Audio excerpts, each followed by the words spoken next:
हैं जो टॉपिक हम डिस्कस करेंगे।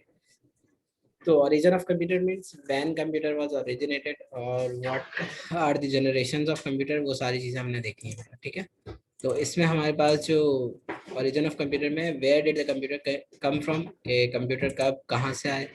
ठीक है, देन जो है फिर हमारे पास why did the computers emerge in 1940s, के 1940s का जो एरा था वो बेसिकली कंप्यूटर्स की इमरजेंस का एरा था। ठीक है, कंप्यूटर जो है वो बहुत ज़्यादा इमर्ज हुए थे। Then how did computer differ from previous technologies for computation, तो और कंप्यूटर जो है वो किस तरह डिफर करते हैं, means what is the difference between the present and the previous computation technologies. ठीक है, वो सब हमने देखनी है। तो द थ्रेड्स इन स्टोरी, मतलब कि हम किस तरह जो है वो टॉपिक देखेंगे ये वाला। इनिशियली हम चार्ल्स बेबेज, एडा loveless, difference engine, analytical engine के बारे में पढ़ेंगे। देन टैबुलेटिंग मशीन्स के बारे में, then card based calculators, then ENIAC, EDVAC to UNIVAC और birth of commercial computing industry तक जाएंगे। ठीक है, तो ये जो है बेटा ये लिंक है जो है, इसको आप देख भी सकते हैं अगर गो थ्रू करना चाहो। ठीक है, द ओरिजिन ऑफ कंप्यूटर क्या है बेटा, ओरिजिन ऑफ कंप्यूटर से मुराद जो है कि व्हेन विल कंप्यूटर ओरिजिनेटेड और वेयर इट केम फ्रॉम। तो हम देखते हैं the origin of computer, computer है nothing more than but calculating machines. तो कंप्यूटर की जो इनिशियल डेफिनेशन है वो क्या है कि कंप्यूटर्स कुछ भी नहीं है but not more than calculating machines. तो बेसिक जो कॉन्सेप्ट है बेटा कंप्यूटर से रिलेटेड, जो इनिशियली सोचा गया था जब कंप्यूटर नहीं बने थे तो कंप्यूटिंग की टर्म यूज होती थी, तो वो उस टर्म को देखते हुए कंप्यूटिंग से कंप्यूटर्स निकला। ठीक है, it took over generation for early man to build mechanical devices for counting large numbers. तो अर्ली मैन से मुराद ये है कि बेटा जो पुराने लोग थे उनके लिए मैकेनिकल कैलकुलेटर या मैकेनिकल डिवाइसेस ही बनाना जो लार्ज नंबर्स को कैलकुलेट करने के लिए यूज हुई थी, उसमें ही बहुत टाइम लगा था। बेसिकली ये जो आपको बेकस नजर आ रहा है, this is the first mechanical device for calculation. ठीक है, the first calculating device called abacus was developed by Egyptians and Chinese people. तो ये जो है ये जो कॉन्सेप्ट आया था बेटा अबेकस का, वो इजिप्शियन और चाइनीज पीपल से आया था। ठीक है, the word abacus mean calculating board. तो जो अबेकस का मतलब है ना बेटा,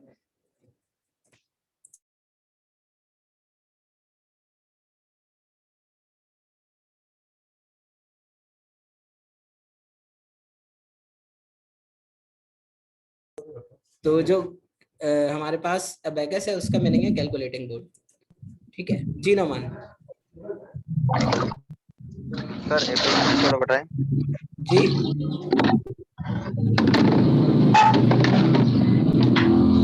क्या कह रहे हैं बेटा? सर एबेकस बताएं, थोड़ा समझ में नहीं आ रहा है। तो वही तो बता रहा हूँ, अभी शुरू कहाँ किया था। अच्छा, जो अबेकस है बेटा वो डेवलप्ड हुआ था इजिप्शियंस और चाइनीज पीपल ने किया था। जो अबेकस का मतलब है ना बेटा, उसका मतलब है कैलकुलेटिंग बोर्ड। ये जो बोर्ड आपको नजर आ रहा है, this is a calculating board. ठीक है, अब अबेकस था कैसा, किस तरह बना हुआ था, उसको हम देखते हैं। It consisted of a sticks in horizontal positions. के जो स्टिक्स आपको नजर आ रही हैं, अगर ये रेड स्पॉटलाइट आप देखें तो ये जो स्टिक्स हैं ये आपकी रेक्टेंगुलर फॉर्म में थी, on which inserted set of pebbles. और इसमें जो सेट ऑफ पेबल्स है बेटा वो काउंटिंग पर्पसेस के लिए रखे गए थे। इट मीन्स कि अगर वो इसको यूनिट देते हैं, यूनिट 10, 100, 1000, 10,000 इस तरह की काउंटिंग करते हैं, तो ये कहते थे कि जब ये चार पूरे हुए तो एक नीचे आ जाएगा बीट, फिर दूसरा, फिर तीसरा, इसी बोर्ड पे रहते हुए। देन इसी तरह जो परफॉर्मेंस थी बेटा कैलकुलेशंस की, वो इन बीट्स को अरेंजमेंट में डिफरेंट डिफरेंट अरेंजमेंट में सेट करके डिफरेंट डिफरेंट कैलकुलेशंस किया करते थे। अब इस अबेकस के अंदर it has a number of horizontal bars. ठीक है, ईच हैविंग 10 बीट्स, और हर बार के अंदर 10 बीट्स लगे हुए थे। Horizontal bar represent unit, tens, 100 et cetera. और ये जो आपके बार्स थे बेसिकली ये यूनिट था, ये 10 था, ये 100, ये 1000, 10,000, इसी तरह सो ऑन चलते रहे। तो आपके पास जो काउंटिंग के यूनिट्स होते हैं नॉर्मली, उसी तरह ही ये बोर्ड जो है बेसिकली डिजाइन हुआ था to handle a large calculation. ठीक है, क्लियर है नोमान?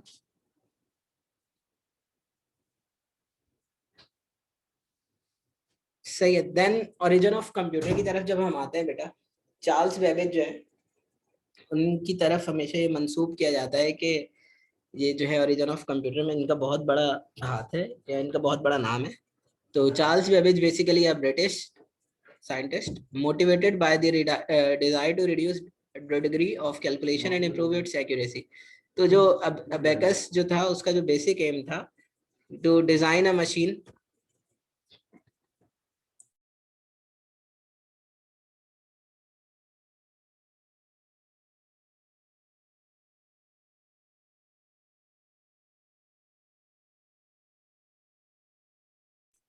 ठीक है बेटा। तो हमारे पास जो चार्ल्स बेबेज है उस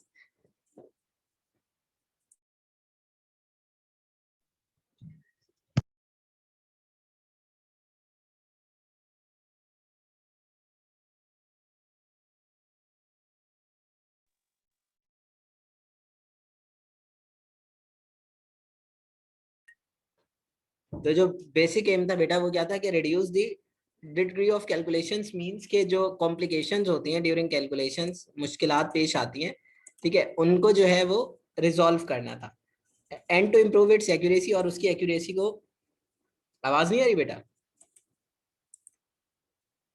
नो सर, आपकी आवाज नहीं आ रही। चार्ल्स बेबेज आपने बोला, उसके बाद से आवाज नहीं आई।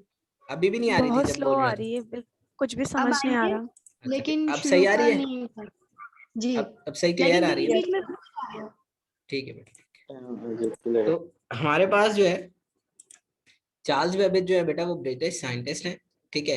इनका जो एम था बेसिकली कंप्यूटर डिजाइन करने का वो क्या था कि it was motivated by the desire to reduce degree of calculation. Degree of calculations means कि जो कॉम्प्लिकेशंस होती हैं कैलकुलेशन में, जो मुश्किलात आती हैं उनको रिड्यूस करना, एंड इम्प्रूव इट्स एक्यूरेसी, और एक्यूरेसी को ज्यादा से ज्यादा करना। मींस के जब आप कैलकुलेशन करें तो you are quite sure about that कि what whether the result is correct और नॉट, ठीक है। तो ये चीजें उन्होंने जो है वो रिजॉल्व करने के लिए मशीन, ये जो कंप्यूटर का कॉन्सेप्ट था, इन्होंने बेसिकली ये सोच के डिजाइन किया था। वॉज बॉर्न इन स्टीमेज, बेसिकली ये जब पैदा हुए तो उस वक्त कोई इतनी ज्यादा हमारे पास एडवांसमेंट तो थी नहीं इन टेक्नोलॉजीज, ठीक है। तो ये स्टीम एज में मीन्स कि when electronics was it in infancy, तो उस वक्त इलेक्ट्रॉनिक्स का कोई कॉन्सेप्ट नहीं था दुनिया में, ठीक है। एज अ कॉन्सिक्वेंस, तो उसी चीज को देखिए, thought to create a mechanical steam powered computing device. तो इन्होंने बेटा जो फर्स्ट टाइम है, इन्होंने first time mechanical steam powered computing device बनाई थी, ठीक है, जिसका नाम, जो फर्स्ट मशीन थी उसका नाम था डिफरेंस इंजन, अब मैकेनिकल कैलकुलेटर। तो जो है इसको जब बनाया गया था तो इसकी जो मतलब प्रोसेसिंग थी वो वाया मैकेनिकल कैलकुलेटर के तौर पे होती थी, ठीक है बेटा। मींस कि there is no electricity to operate it, they used a steam powered engine, ठीक है। तो उससे ये जो ऑपरेट होता था, और फिर जो मैकेनिकल कैलकुलेटर है इसका नाम दिया गया था, ठीक है बेटा। This is called a difference engine. Then फिर ओरिजिन ऑफ कंप्यूटर में हम देखते हैं कि लेडी एडा लवलेस, ठीक है, a mathematical genius work with Charles Babbage on an analytical engine. तो जब जो ये जो इंजन था जो बना रहे थे डिफरेंस इंजन, चार्ल्स बेबेज, तो ये उन्हीं के साथ उनकी सुपरविजन में काम करती थी बेटा। तो बेसिकली जो इनका काम था वो था डॉक्यूमेंटेड द एनालिटिकल इंजन, के एनालिटिकल इंजन की डॉक्यूमेंटेशन करनी है, but more importantly programmed analytical engine. लेकिन इन्होंने क्या किया साथ बेटा, इसको प्रोग्राम्ड भी किया।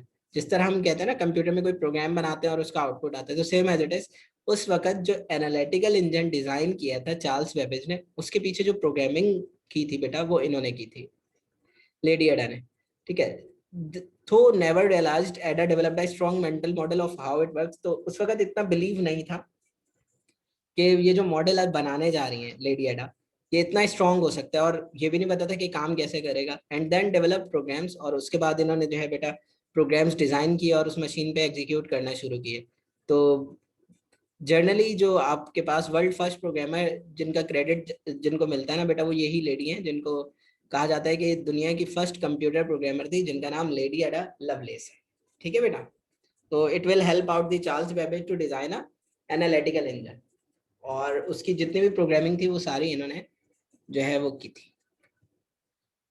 और अगर आप मोर इन्फॉर्मेशन लेना चाहते हैं तो ये विकिपीडिया पे इनका पेज है, उसको भी देख लीजिएगा। ये लिंक बेटा हर स्लाइड के आखिर में ना कुछ है, तो if you want to get the depth of that topic तो आप क्लिक करके उसको पढ़ सकते हो।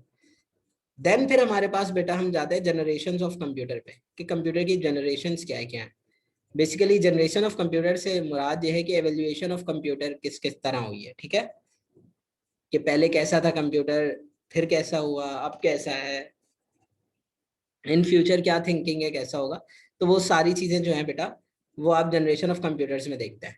तो the evolution of computer started from the 16th century, and resulted in the form that we should see today.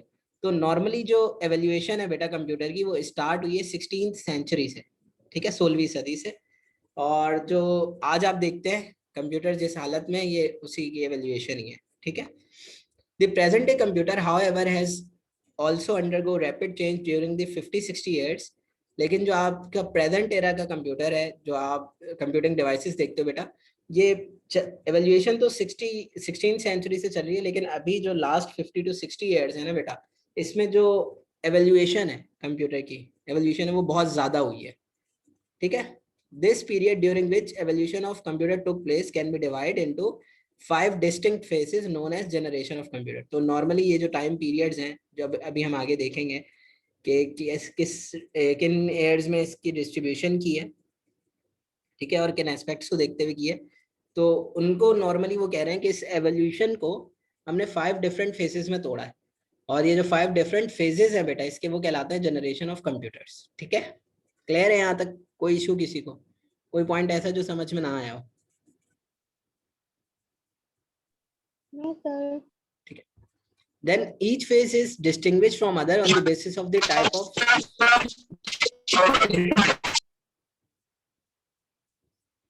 ठीक है, each phase is distinguished from others on the basis of the type of switching circuits.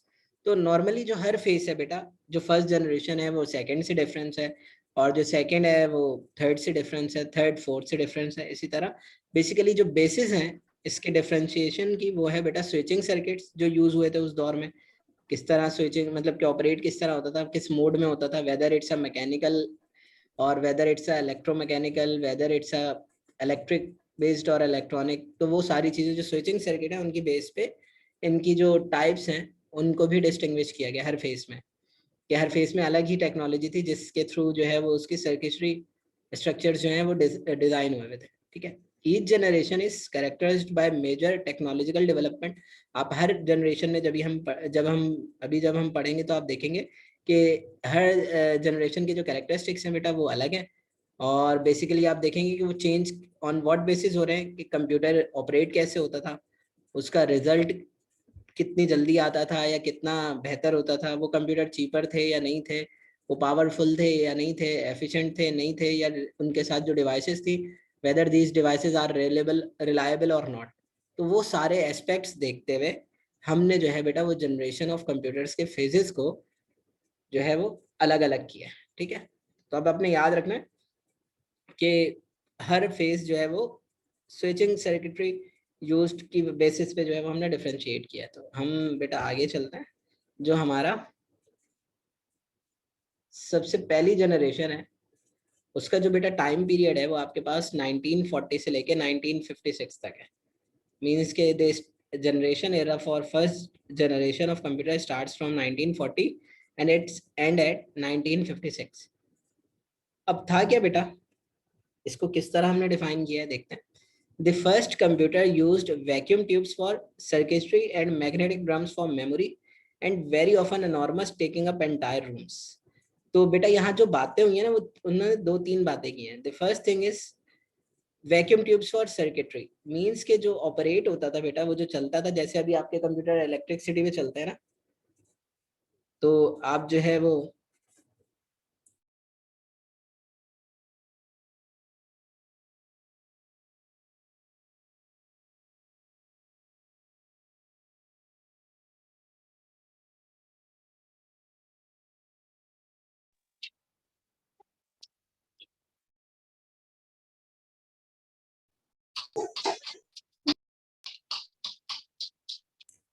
ठीक है बेटा। तो हमारे पास क्या है, हम ये कहते हैं कि the first computer used vacuum tubes for circuitry, means कि ये चलता कैसे था बेटा, ये चलता इस तरह था कि वैक्यूम ट्यूब्स जो है बेटा इसको करंट प्रोवाइड करती थी तो ये ऑन होता था, ठीक है। And magnetic drums for memory, जिस तरह अभी बेटा आपकी हार्ड डिस्क है, आपके मेमोरी कार्ड्स हैं, आपके स्टोरेज मीडियम्स होते हैं डिफरेंट डिफरेंट, उन पे आप जो है वो मेमोरी जो है वो स्टोर कर रहे होते हो। एंड वेरी ऑफन एनॉर्मस, और बहुत ही मतलब पेचीदा था इसको चलाना, टेकिंग अप एंटायर रूम, और जो बेटा ये स्पेस कैरी करता था ना वो बहुत ज्यादा थी, मतलब पूरे रूम चाहिए इसको एटलीस्ट। के अगर हम बात करें आगे आप देखेंगे बेटा इसका साइज नॉर्मली 353 फीट जो है ना वो इसको रिक्वायर्ड थे रखने के लिए।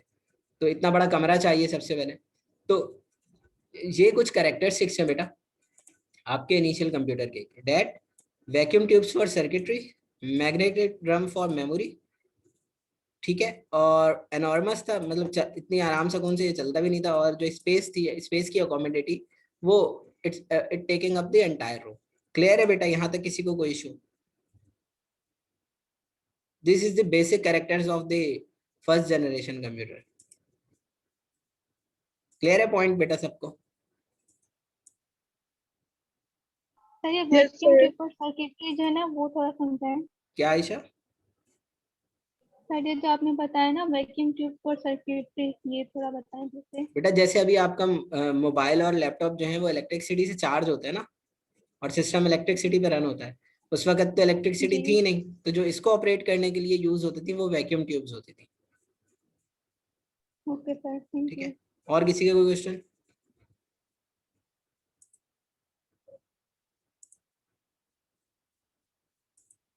ठीक है, देन हमारे पास क्या है बेटा, हम देखते हैं कि दे वर टू एक्सपेंसिव टू ऑपरेट, इनको ऑपरेट करना बहुत मुश्किल था और बहुत ज़्यादा कॉस्ट लगती थी इस पे। ठीक है, they required a great deal of electricity and generated lot of heat, तो इसे ऑन होने के लिए बहुत ज़्यादा अमाउंट ऑफ इलेक्ट्रिसिटी रिक्वायर्ड होती थी। और ये जो है जब, और अब देखें ना एक रूम के बराबर इसका साइज है, तो कितनी ज़्यादा वैक्यूम, कहा जाता है कि नॉर्मली 5000 वैक्यूम ट्यूब्स लगती थी, तो ये ऑन होता था।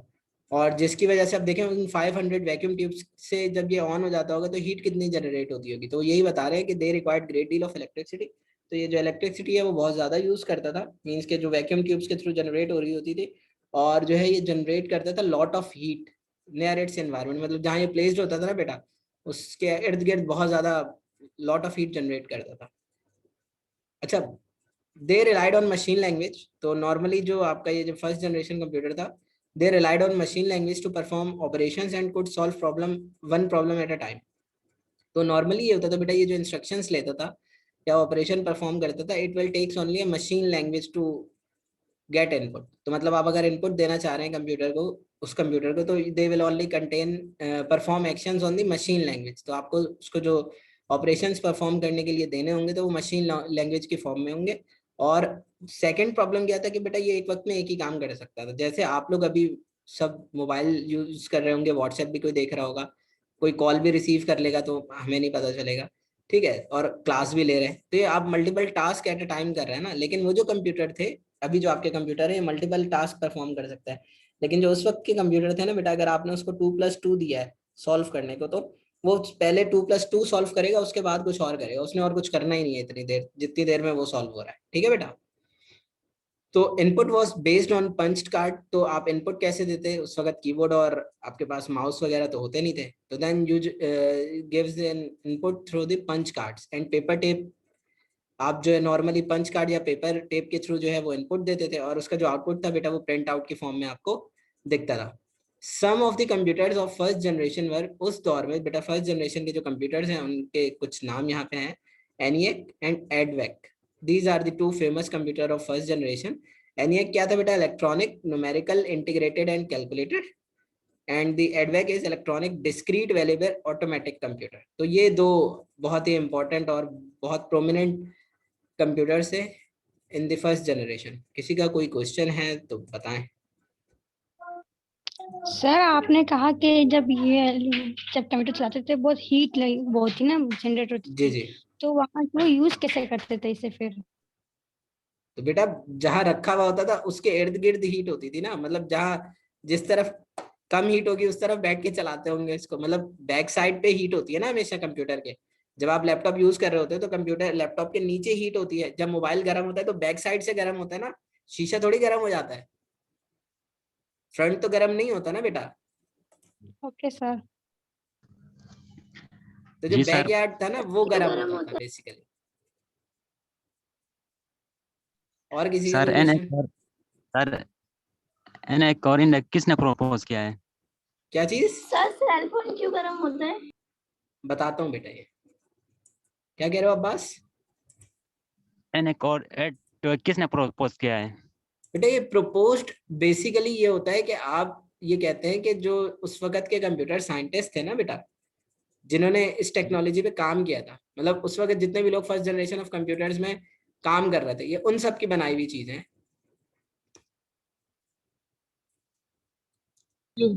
सर पेपर टेप से कैसे इंस्ट्रक्शन लेता था? जी बेटा, सर ये पेपर टेप से कैसे इंस्ट्रक्शन लेता था? जी मैं बताता हूँ बेटा, जो आप कह रहे हो ना बेटा अब्बास, जो फर्स्ट इन्वेंटर्स थे एनियक के, वो जॉन मॉकले और क्रिस एकरेट थे। इन लोगों ने बनाया था शुरू में, जो बेसिक जी जी यूनिवर्सिटी ऑफ पेंसिल्वेनिया के टीचर्स थे ये, बेसिकली उन्होंने डिजाइन किया था। ठीक है बेटा। ठीक है जी सर। तो अब जो दूसरा क्वेश्चन था कि इनपुट टेप और इनपुट जो है वो पंच कार्ड और पेपर टेप से कैसे लेते थे बेटा, ये इस तरह होता है। Punch card basically punch machine होती है, जैसे टाइपराइटर देखा है आपने। Yes yes sir. Sir. This is just like a punch machine. Key press करते हैं तो उसका इनपुट जाता है, तो वो भी उनके जो पंच कार्ड्स थे इस तरह डिजाइन हुए थे। ठीक है, और पेपर टेप भी उसी तरह का कॉन्सेप्ट होता है बेसिकली, जिसपे आप जो है वो इनपुट उसके थ्रू एंटर करते थे, और जो उसका आउटपुट होता था वो आपके पेपर पे डिस्प्लेड होता है, मतलब प्रिंट आउट की फॉर्म में आपको दिखता था। और बेटा मोबाइल इसलिए गर्म होता है, देखें, या तो उसकी जो स्पेसिफिकेशन है, मतलब जिस कंपनी ने उसे बिल्ड किया है उसका सर्किट इतना अच्छा नहीं है। ठीक है, तो उसकी जो हीट है वो सही तरह, मतलब उसका प्रोसेसर गर्म हो जाता है बेसिकली, इस वजह से गर्म होता है। जब आप बहुत सारी ऐप्स एक ही वक्त में उस पर खोल लें, और बहुत हैवी हैवी ऐप्स खुली हुई है, या आप बहुत ज़्यादा देर बात कर लें, या उसका जो प्रोसेसर है उसकी कैपेसिटी से ज़्यादा आप लोड डाल दें, तो वो गर्म होना शुरू होता है। दूसरी चीज़, उसकी बैटरी अगर ख़राब हो गई है, तो ये दो मतलब वजूहत हैं आपके मोबाइल के गर्म होने की।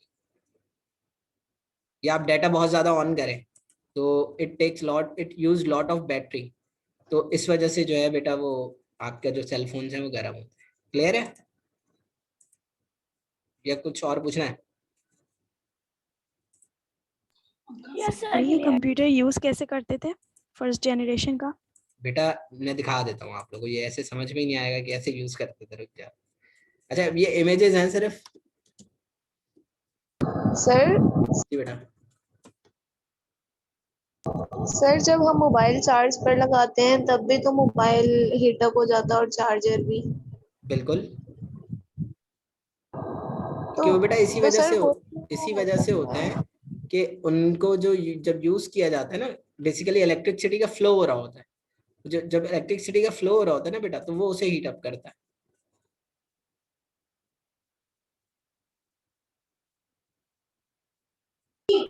सर कहते हैं कि मोबाइल चार्ज करते हुए मोबाइल यूज नहीं करते क्योंकि बहुत वो गर्म हो जाता है सर, तो मतलब किसी खराब होने का डर या फिर फटने का डर होता होता है कि फटने का डर है। है। जी जी बिल्कुल इसी तरह होता है ये क्यों होता है सर? बेटा, क्योंकि वो एक वक्त में आप उसकी इलेक्ट्रिसिटी, मतलब आप एक ही वक्त में उसे चार्ज भी कर रहे होते हैं और यूज भी कर रहे होते हैं, इस वजह से होता है, ये इशू है सर। अच्छा, ये इमेजेस हैं कुछ, मैं आप लोगों को दिखा देता हूँ जिस तरह ये यूज होता था। ये आप अगर देखें,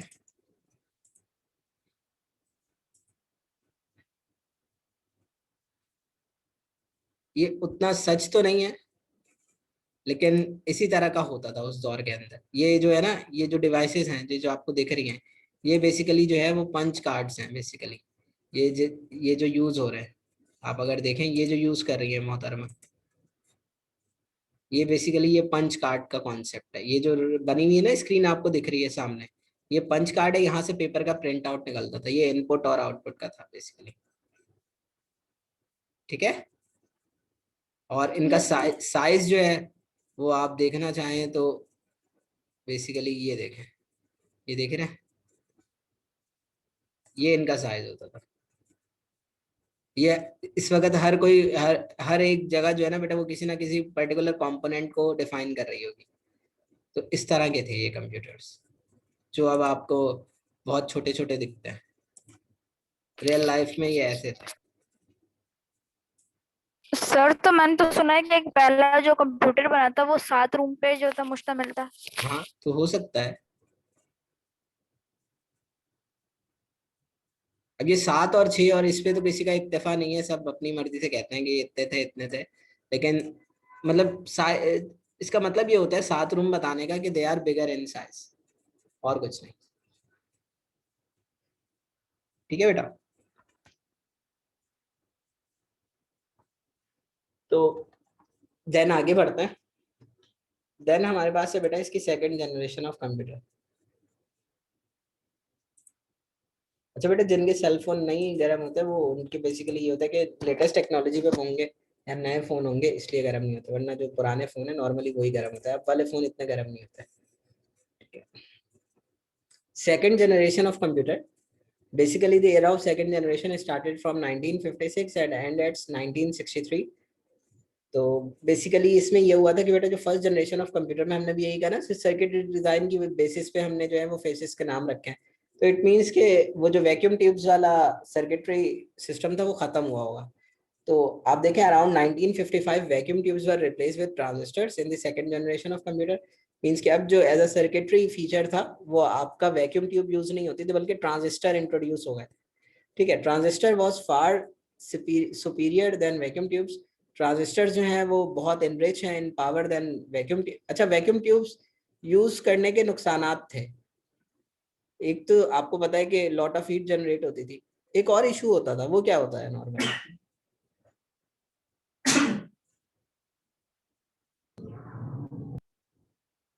कि सर उसका साइज बड़ा होता था। नहीं, उनकी लाइफ स्पैन कम था। बेसिकली देखिए बेटा, जब वैक्यूम ट्यूब्स गर्म होंगी ना बहुत ज्यादा, तो वैक्यूम ट्यूब्स के साथ इशू होता है कि वो जब बहुत ज्यादा गर्म होती है ना तो वो फ्यूज बंद हो जाती है या फ्यूज हो जाती है ऑटोमेटिकली। ठीक है। तो इससे इशू ये होता था कि जो भी काम चल रहा होता था ना, अगर वो होने वाला है, मतलब 4 दिन से हो रहा था वो काम, और अभी वो वैक्यूम ट्यूब्स इतनी ज्यादा गर्म हो गई कि वो बंद हो गई, तो जो काम हुआ था ना वो सारा का सारा लॉस हो जाता था, तो दोबारा से पूरा काम करना पड़ता था। तो ये these are the difficult phases which they faced during the first generation of computer. लेकिन फिर बेटा जब ट्रांजिस्टर्स आए तो ट्रांजिस्टर्स जो है वो बहुत ज्यादा सुपीरियर थे देन वैक्यूम ट्यूब्स। एंड इसकी वजह से ये हुआ था बेटा कि जो ट्रांजिस्टर का साइज है as compare to vacuum tubes वो बहुत, मतलब 5 मिलियन जब वैक्यूम ट्यूब्स लग रही हैं तो उससे ट्रांजिस्टर अगर लग रहा है तो ऑटोमेटिकली कंप्यूटर का जो साइज है बेटा वो स्मॉल हो जाएगा। तो it's allowing computers to become smaller. इस ट्रांजिस्टर्स की टेक्नोलॉजी की वजह से जो कंप्यूटर का साइज है बेटा वो अब स्मॉल हो गया था। कंप्यूटर जो है वो फास्टर हो गए थे और चीपर हो गए थे और more energy efficient and more reliable. और अब ये था कि भरोसा किया जाता था कंप्यूटर्स पे, कि रिलायबिलिटी का फैक्टर इंक्लूड हो गया था, जबकि उसमें रिलायबिलिटी नहीं है ना बेटा। अगर वैक्यूम ट्यूब्स बंद हो गई और आपका काम जो है वो आधा प्रोसेस हुआ है तो सारा का सारा वेस्ट हो गया। लेकिन इसमें ऐसा नहीं था बेटा। जब सर्किटरी सिस्टम्स आए थे with the help of transistors, जब ऑपरेट हो रहे थे सिस्टम, तो वो उनका साइज भी रिड्यूस हुआ था, उनकी पावर भी फास्टर हुई थी, वो चीपर भी हो गए थे as compare to the first generation computers, और ये एफिशिएंट बहुत ज़्यादा थे और इनकी रिलायबिलिटी बहुत अच्छी थी। ठीक है बेटा, क्योंकि इस जनरेशन के अंदर कॉन्सेप्ट आ गया था सेंट्रल प्रोसेसिंग यूनिट का, सीपीयू का, मेमोरी का, प्रोग्रामिंग का, प्रोग्रामिंग लैंग्वेजेस का, और input output units were developed. और उस वक्त मार्केट में इनपुट आउटपुट यूनिट्स भी डेवलप्ड हुए थे। मींस के keyboard, mouse, mouse I think शायद नहीं आया होगा, कीबोर्ड आ गया था उस फेस के अंदर। ठीक है। और स्क्रीन्स भी थी जिनके ऊपर ये आउटपुट देखा करते थे। जबकि अभी हमने देखा कि फर्स्ट जनरेशन ऑफ कंप्यूटर में दे यूज्ड पंच कार्ड्स, ठीक है, पंचिंग मशीन्स और paper tape for an input. जबकि यहाँ जो है बेटा वो डिवाइसेस इंट्रोड्यूस हो चुकी थी जिनके थ्रू जो है ये ऑपरेट कर रहे थे। इसी तरह बेटा फर्स्ट जनरेशन ऑफ कंप्यूटर के अंदर जो स्टोरेज का इशू था वो बहुत ज़्यादा था, लेकिन जो सेकंड जनरेशन ऑफ कंप्यूटर है इसमें जो है वो स्टोरेज मेमोरी प्रोवाइड की गई थी इन द सिस्टम्स। ठीक है। और वो जो है वो मशीन लैंग्वेज पे चल रही थी जो फर्स्ट जनरेशन ऑफ कंप्यूटर थे। जो सेकंड जनरेशन ऑफ कंप्यूटर है ये बेटा प्रोग्रामिंग लैंग्वेज की हेल्प से चल रहे थे। और इसी दौर के अंदर सेकंड जनरेशन ऑफ कंप्यूटर में नॉर्मली जो लोग हैं वो असेंबली लैंग्वेज बहुत ज़्यादा यूज़ करते थे। और देन उसी एरा के अंदर सेकंड जनरेशन ऑफ कंप्यूटर में आपकी कुछ हाई लेवल लैंग्वेजेस के बेसिक वर्जन जो है ना वो आ गए थे, जैसे जिनमें हमारे पास मोस्ट कॉमन जो प्रोग्रामिंग लैंग्वेजेस हैं सेकंड जनरेशन की वो कोबोल है और फॉर्ट्रन है। ये दोनों प्रोग्रामिंग लैंग्वेजेस के नाम है बेटा। जिस तरह अभी आप लोग पाइथन, जावा, सी प्लस प्लस सुनते हैं हाई लेवल लैंग्वेजेस में, उसी तरह ये कोबोल और फॉर्ट्रन इंट्रोड्यूस हुए थे in the second generation of computer. इनके अर्ली वर्जन आ चुके थे। Some of the computers of second generation पर अब जो नाम बताए गए हैं कि IBM 1620, IBM 1401 एंड CDC 3600, ये सेकंड जनरेशन कंप्यूटर्स हैं, वो बहुत प्रोमिनेंट और बहुत मतलब समझ लो कि वेल नोन कंप्यूटर्स है सेकंड जनरेशन ऑफ कंप्यूटर के अंदर। कोई किसी का क्वेश्चन है तो बताओ बेटा।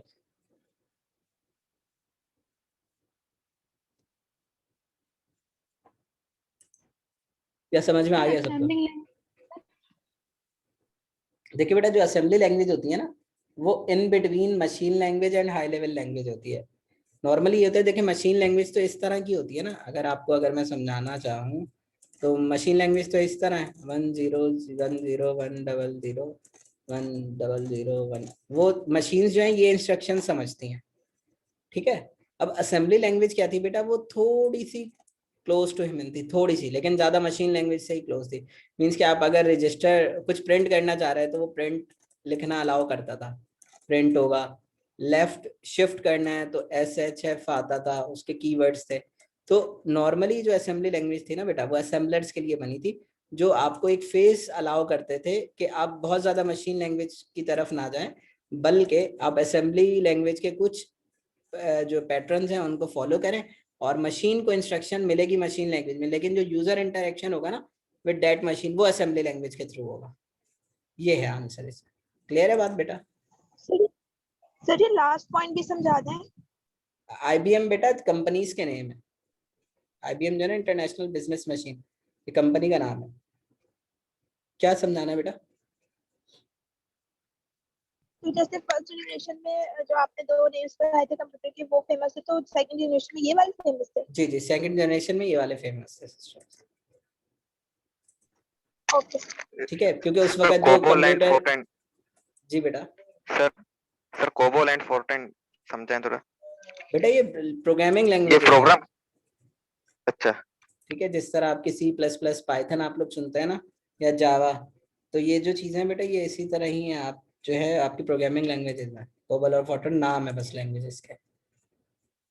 और इस वक्त जो है बेटा IBM तो अभी भी है, ठीक है, और वो सिस्टम्स वगैरह बनाता है। तो ये उस वक्त बेटा IBM और जो बड़ी बड़ी जाइंट कंपनीज थी उनकी जो है वो जनरेशन होना शुरू हुई थी, और उन्होंने ये बेटा ये कंप्यूटर बनाया था इनिशियली।